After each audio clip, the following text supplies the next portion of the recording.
2004 ಆ ಡಿಸೆಂಬರ್ 26 ಬೆಳಗ್ಗೆ ಕ್ರಿಸ್ಮಸ್ ಸಂಭ್ರಮದ ಮರುದಿನವಾಗಿದ್ದುದರಿಂದ ಹಳ್ಳಿಗಳಲ್ಲಿ ಇನ್ನೂ ಹಬ್ಬದ ಕಳೆಯಿತ್ತು. ತಮಿಳುನಾಡಿನ ಕಡಲ ತೀರದ ಜನರಿಗೆ ಅಂದು ತಾವು ಆಡುತ್ತಿರುವ ಆಟ, ಮಾಡುತ್ತಿರುವ ಪ್ರಾರ್ಥನೆ ಅಥವಾ ಕಾಣುತ್ತಿರುವ ಕನಸುಗಳೇ ಕೊನೆಯಾಗುತ್ತವೆ ಎಂಬ ಸುಳಿವೇ ಇರಲಿಲ್ಲ. ಜಾನ್ ಮತ್ತು ಅವನ 10 ಜನ ಗೆಳೆಯರು ಅಂದು ಬೆಳಗ್ಗೆ ವಾಲಿಬಾಲ್ ಆಡಲು ನಿರ್ಧರಿಸಿದ್ದರು. ಆದರೆ ವಿಧಿಯ ಆಟ ವಿಚಿತ್ರವಾಗಿತ್ತು.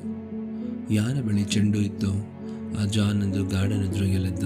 ಗೆಳೆಯರು ಎಷ್ಟೇ ಕರೆ ಮಾಡಿದರೂ ಆತ ಎಚ್ಚರಗೊಳ್ಳಲೇ ಇಲ್ಲ. ಇವನು ಬರುವುದಿಲ್ಲ ಎಂದು ಬೇಸರದಿಂದ ಮನೆಗೆ ಮರಳಿದ ಆ 10 ಗೆಳೆಯರ ಜೀವವನ್ನು ಜಾನ್ನ ಆ ಒಂದು ನಿದ್ರೆ ಉಳಿಸಿತ್ತು. ಆದರೆ ಎಲ್ಲರೂ ಅಷ್ಟು ಅದೃಷ್ಟವಂತರಾಗಿರಲಿಲ್ಲ. ಯಾವುದೇ ಎಚ್ಚರಿಕೆ ಇಲ್ಲದ ಸಮುದ್ರದ ನೀರು ದಿಢೀರನೆ ಹಿಂದೆ ಸರಿಯಿತು.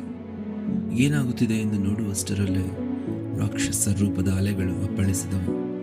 ಕಾಂಚೀಪುರಂ ಜಿಲ್ಲೆಯ ಚರ್ಚ್ ಒಂದರಲ್ಲಿ ಪ್ರಾರ್ಥನೆ ಮಾಡುತ್ತಿದ್ದ 40 ಭಕ್ತರು ಒಟ್ಟಿಗೆ ಸಮುದ್ರ ಪಾಲಾದರು. ನಾಗಪಟ್ಟಿಣಂ ಮತ್ತು ಕಡಲೂರು ತೀರಗಳಲ್ಲಿ ದೋಣಿಗಳು ಮತ್ತು ಮನೆಗಳು ಕೇವಲ ಕಾಗದದ ದೋಣಿಗಳಂತೆ ಕೊಚ್ಚಿ ಹೋದವು. ತಮಿಳುನಾಡಿನಲ್ಲಿ ಸುಮಾರು 8,000ಕ್ಕೂ ಹೆಚ್ಚು ಜನರು ಮಣ್ಣಿನೊಂದಿಗೆ ಮಣ್ಣಾದರು. ಇಂಡೋನೇಷ್ಯಾದಲ್ಲಿ ಒಂದೇ ದಿನ 2 ಲಕ್ಷಕ್ಕೂ ಹೆಚ್ಚು ಜನರ ಚೀರಾಟ ಸಮುದ್ರದ ಗರ್ಜನೆಯಲ್ಲಿ ಅಡಗಿ ಹೋಯಿತು.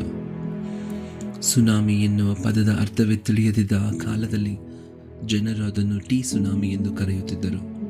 ಆದರೆ ಆ ಅಲೆಗಳು ಸೃಷ್ಟಿಸಿದ ಅವಾಂತರ ಮಾತ್ರ ಎಂದಿಗೂ ಮರೆಯಲಾಗದ ಘಾಸಿಯನ್ನುಂಟು ಮಾಡಿದ. ಒಂದೇ ಕ್ಷಣದಲ್ಲಿ ಅಪ್ಪ ಅಮ್ಮನನ್ನು ಕಳೆದುಕೊಂಡ ಮಕ್ಕಳು, ಮಕ್ಕಳನ್ನು ಕಳೆದುಕೊಂಡ ಪೋಷಕರು ಅನಾಥರಾದರು.